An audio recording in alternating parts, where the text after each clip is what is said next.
Okay, so first thing we're going to do, we got to change out the O-rings. And I'm using this NAPA filter, 7262. Usually use wicks, but that's what I had. And just want to make sure it does say bottom on one side. And you want to make sure that, and it even says made in Poland. So it's most likely an OEM filter. It does come with 3 O-rings. Make sure this is there before you purchase the actual item in the store, because a lot of times those are left out. And I like to just get my good old 99-cent Harbor Freight pick and go in there and just start taking them off. And the easiest way to do this is just wedge them out. Just get underneath it, wedge it right up. It should be good.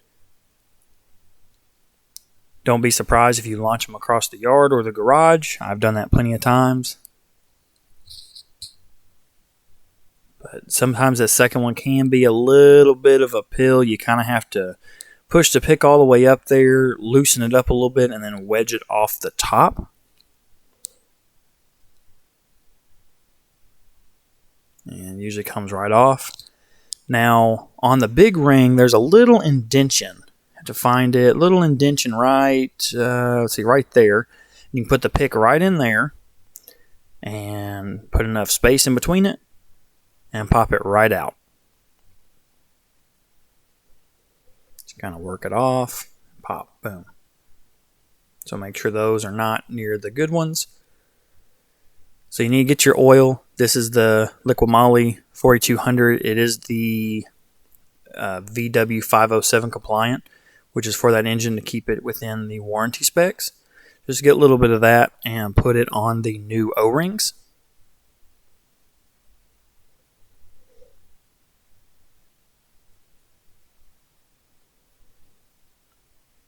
What I like to do is just kind of shake it up a little bit, get some up there, and then just use my finger in there. But yep, just make sure those O-rings are good and lubricated before you put them on there.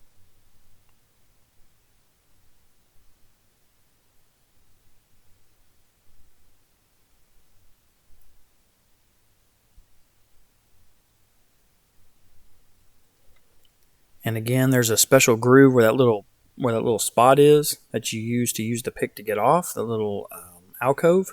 Just got to put it back on there. You can stretch it a little bit, but I wouldn't stretch it too far. But it usually has just enough elasticity just to get it on there. I usually make sure it's on there, spin it a little bit, make sure there's enough oil underneath it, everything. Now these next two, sometimes you should have enough oil on your fingers, may have to go back in there, just kind of depends. Now, sometimes this can be a bear. Sometimes it goes on perfectly. It just really kind of depends.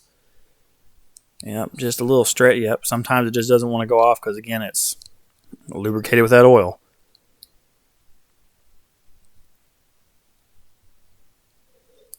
Again, give another spin.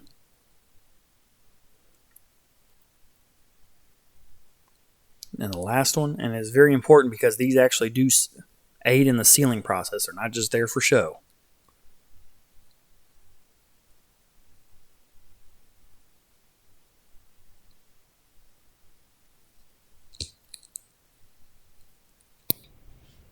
So again, give it one final check, and then make sure that little indention's right there. Everything's good, and then grab your filter.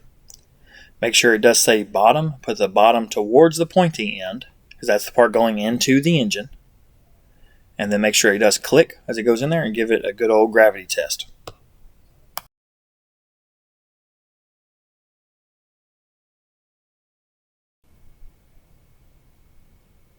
Alright, so we're back in here. Now this is so you have to put that probe down in that little hole. It's a lot easier to do with 2 hands, but of course I'm doing one hand because I'm holding the camera. You move that little thing out of the way, move that tube out of the way, but still see it still popped right in there. Now you need to make sure that that wiring harness is right to the right of my hand. See it down there, you need to make sure it's not in there. I do a left hand turn on the thread just to capture the threads. Make sure nothing's in there. Do one final check because sometimes it likes to try and make its way in there. But I'll try and see if I can hand tight. Sometimes I'll get a turn out of it. Sometimes I'll get 1 or 2. It depends on how hot the engine is. Depends on what's going on. So it's a 32 millimeter, and it is a plastic housing, so please be careful with that. Now I did use I used a 3/8 breaker bar, but you notice I'm not really torquing it down like I am, but I'm not, because you want to make sure. And there's quite a bit of resistance. Like, you can kind of feel it. You'll feel like waves of resistance. So, but I go ahead and start it, let it do that, and then I go get my torque wrench. Now this torque wrench is made by CDI. It's a subsidiary of Snap-on. It's essentially a Snap-on torque wrench without the Snap-on prices. Got it for a really good deal out of Dayton, Ohio. Even drove up there and picked it up, and it was, I mean, at the time it was $150 versus $800 for the same Snap-on torque wrench, just for a name, and it works fine. It came certified, everything. So the top of the housing clearly says 25 Newton meters. Off the top of my head, it's 221 inch-pounds, but do the calculation yourself. 25 Newton meters is what it is supposed to be. And it actually says 25 Newton meters on the front of this torque wrench, because that's what I go by. But if you need to, you can use the inch-pounds conversion. But do the conversion yourself to verify what I just said. So I go ahead and put it on there, attach it, and usually I got about 1/8 of a turn before it clicked, which is fine. That's about what I do. Sometimes I get a full turn, sometimes I get half a turn, 1/8 of a turn, just really depends.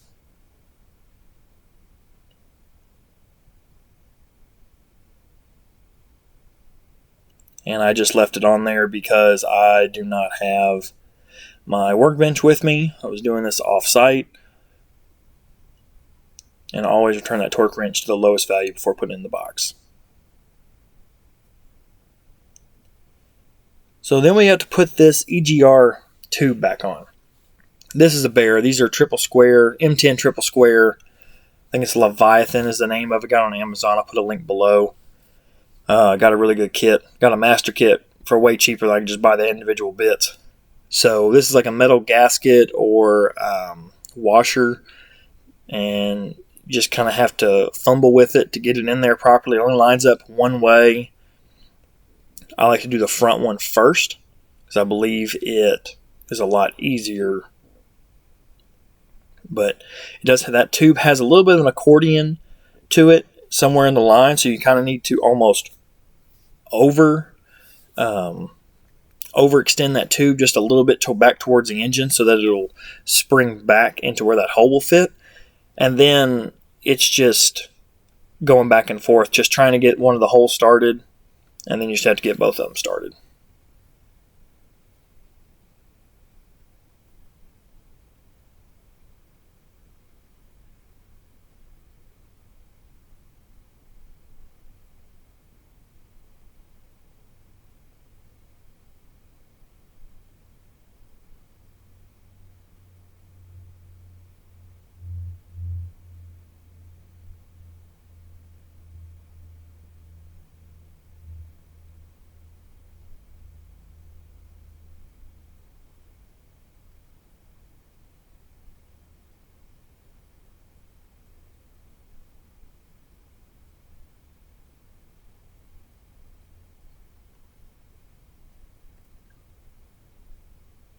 Keep in mind that back, once you get the front bolt in towards the front of the car, the back one, you have to make sure that washer lines up properly because it will kind of pivot out and fall out.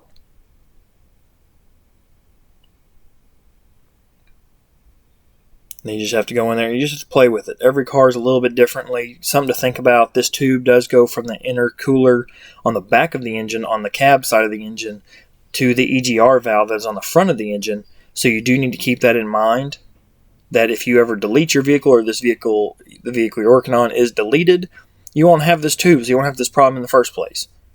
But for now, until the warranty runs out, it's just going to stay on there. Move that tube out of the way for it to secure it. But it looks like there's space. There's really not. You have to kind of really play with it to really get it on there. Put the ratchet on a little bit. Get it started. Just get those threads started.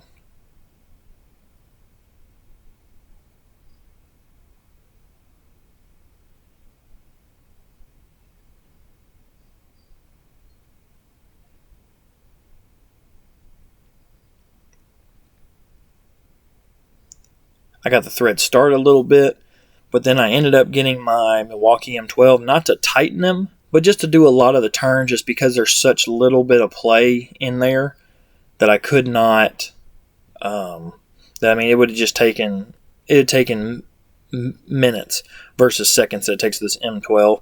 But again, do not tighten it all the way with this. You're free to do whatever you want. I did not. I get it almost all the way and then do those last couple turns with a ratchet. There may be a torque spec on this. I don't know. There's nothing structural about it, and I just do it hand tight, and it's worked for the past 100,000 miles. So I'm going to go with it until that tube gets taken off one day.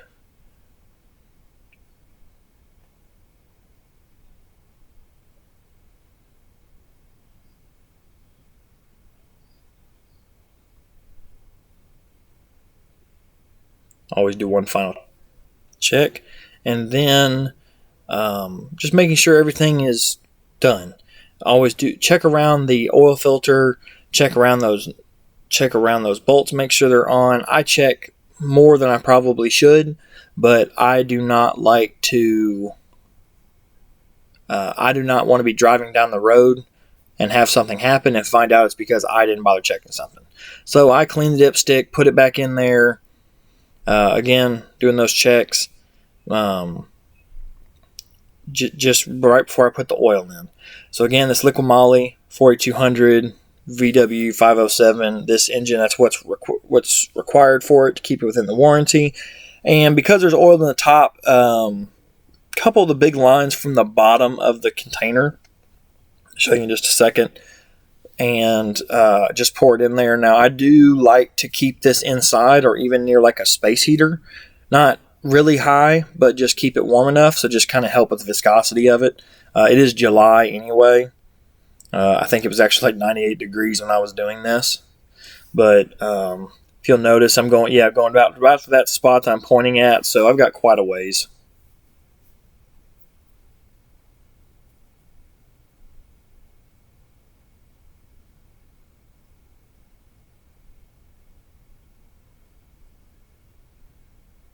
And I always like to go slow because it's a lot easier to add oil than it is to take it back out.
All right, right there at about that line, and the last little bit. My car likes to be about a third of the way up from the two spots in between the two spots on the dipstick. Your car may vary. Mine just leaks it out, but at that 1/3 up, it just stays there, and that's what it likes, so that's what I stick with.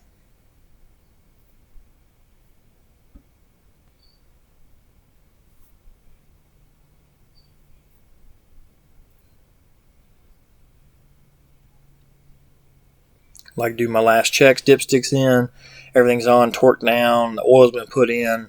I need to put these little markers back on to hold these vacuum lines. And after that, we'll be ready to start it up. Now these are I think they're T25s off the top of my head, maybe T30s. But honestly, if you buy the cheap $4 set from Harbor Freight, it does the same. Again, you're not torquing anything down. I do it literally just by hand. I don't even use a wrench because it's going into there's plastic, and honestly, I don't even think that really shield does anything. But the Germans are German, so I leave them alone.